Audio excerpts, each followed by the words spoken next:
Setara Institute for Democracy and Peace merilis survei terbarunya yang menunjukkan beberapa temuan mengkhawatirkan. Antara lain bahwa jumlah pelajar intoleran aktif di sekolah tingkat menengah atas, SMA, dan sederajat di 5 kota di Indonesia yang disurvei meningkat. 5 kota yang disurvei itu adalah Bandung, Bogor, Surabaya, Surakarta, dan Padang. Ketika ditanya tentang tanggapan terhadap penghinaan agama, sekitar 20,2% pelajar mengaku tidak bisa menahan diri untuk tidak melakukan kekerasan. Tidak berhenti di situ. Survei Setara Institute itu juga mengungkapkan bahwa 56,3% pelajar menyokong penerapan syariat Islam.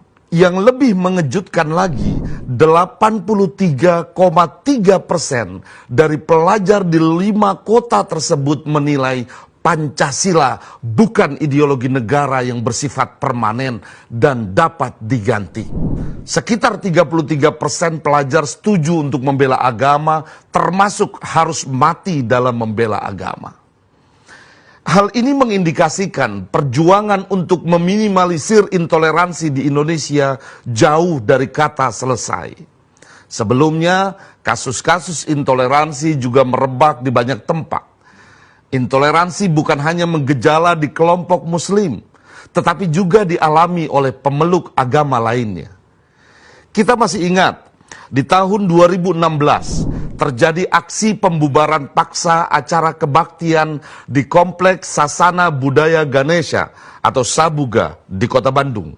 Kemudian sehari setelahnya ada penurunan paksa baliho Universitas Kristen Duta Wacana Yogyakarta karena menampilkan sosok mahasiswi berjilbab pada iklan penerimaan mahasiswa baru kampus itu. Selang 3 hari setelah insiden tersebut, 9 warga Muslim yang datang ke Kupang, Nusa Tenggara Timur untuk mengikuti acara keagamaan di Atambua, Belu, diusir oleh sekelompok orang yang mengatasnamakan Brigade Meo Timor.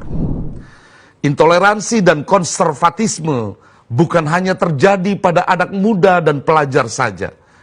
Di tahun 2018, PPIM Universitas Islam Negeri Syarif Hidayatullah mengeluarkan hasil penelitian bahwa 78% guru agama Islam setuju penegakan syariat Islam, termasuk penerapan hukum rajam, cambuk, dan potong tangan. Sementara dalam buku ajaran agama Islam sempat ditemukan muatan yang mengandung intoleransi dan bernuansa kekerasan.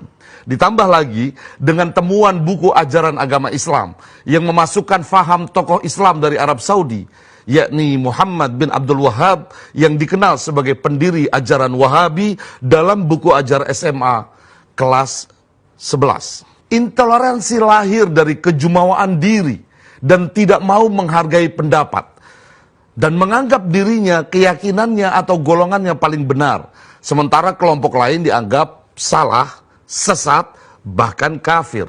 Intoleransi adalah buah dari kesombongan dan ketidakpedulian dengan eksistensi orang lain, bahkan dianggap sebagai gangguan atas keyakinan dirinya. Sikap intoleransi yang merebak di mana-mana, bahkan menggejala di anak muda dan pelajar Indonesia, tidak boleh dibiarkan. Setiap orang yang hidup di negara Indonesia harus dijamin keamanannya dan terbebas dari rasa takut atas gangguan orang yang berbeda keyakinan.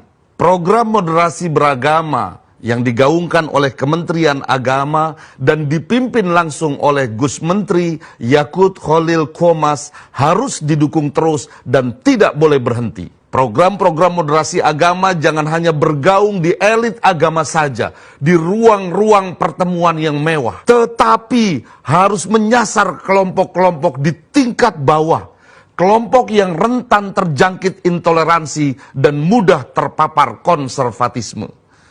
Dengan demikian, kita berharap intoleransi dan konservatisme agama hilang di muka bumi Indonesia. Dan semua orang hidup berdampingan dengan damai, dan saling menghargai.